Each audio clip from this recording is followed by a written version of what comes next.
It's important to be able to keep your fingers on the pulse of the defense industry, especially with a fast-moving industry like special operations. There's a lot of global trends that are happening right now. It's very fast-moving.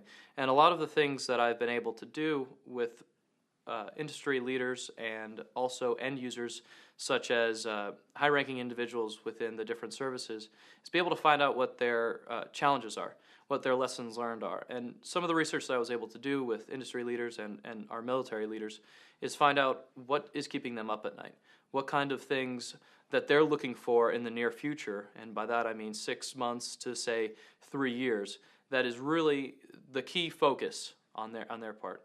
I had a research call, for instance, with a high-level member in industry, and he said, "Nick, we're scared. After Afghanistan is over in 2015, which the drawdown is going to begin soon, and Iraq ends at the end of this year, we're not exactly sure what the direction of SOF is." So I took this as the starting point and really the need for an event like this. Where's special operations going? There's this fear out there that people don't know. Let's find out who knows and what they're saying.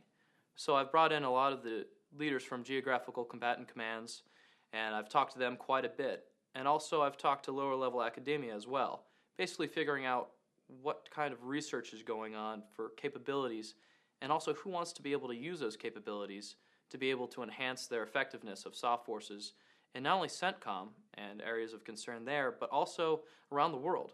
AFRICOM is having growing tensions. So with Arab Spring, Horn of Africa, those are areas of rising focus that we need to look at, while also areas within PATCOM have been seeing large rising IED implantations. So Burma, also known as Myanmar, has seen the third largest number of IED implantations. And then Southcom has Colombia, which has the second largest behind Afghanistan. So these different areas of concern are really what we're focusing on with the drawdown in Afghanistan and the closure of operations in Iraq.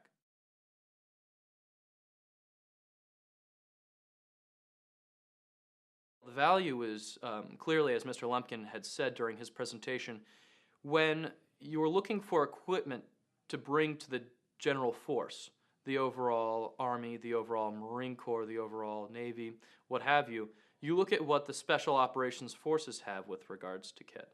So looking at their kit, looking at the tools that they have and they have access to is really the gateway, is really the first step towards being able to implement that into our overall force, and then from there onto NATO forces and ally forces to be able to see what tools to bring into effect.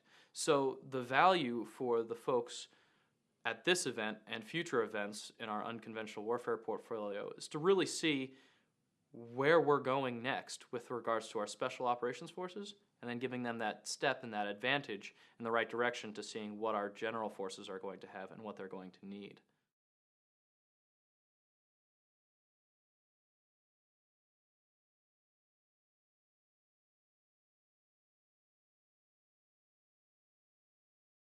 There are 3 avenues in which we strategize with our sponsors to get their message across at our events. One would be thought leadership, the other would be branding, and then we'll also look at a networking approach. The thought leadership approach would really kind of combine your message, or from an educational standpoint, something that either you have done in the past, which really kind of creates a credibility within the space, so that when you're actually speaking about the things that you've accomplished in the past, it leads to some of the solutions for the future. We have branding. So branding is really about, whether or not you'd like to brand the company name or the company message. So there's different avenues of actually putting your logo per se, highlighting it, kind of making you a leader in the space, associating your company name with the actual focus of whatever summit it is. The opportunity to network would really give you the opportunity for a specific focused group of individuals who have taken time, money, and resources out of their schedule, so that they're essentially very aware of the space in which they're responsible for, whether it be requirements, whether it be new product development solutions. It really gives you an opportunity to get face-to-face, shake hands, and deliver your message and what your company actually does, and really kind of get the face to the company name.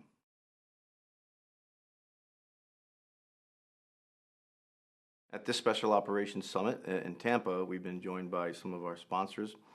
We have L3 Cytera, we have Gleavam Associates, we have ITT Exelis, Worldwide Language Resources, we have the TCI Group, SPX, we have Lockheed Martin Cultural Awareness and Training, we have Spatial Networks, we have Leone Industries, and Stevens Aviation. If you're interested, our next summit will be out in San Diego, Coronado Springs area, Special Operations West in March 2012. You can visit our website at www.specialoperationsummit.com, where you can find details to get more information on sponsorship.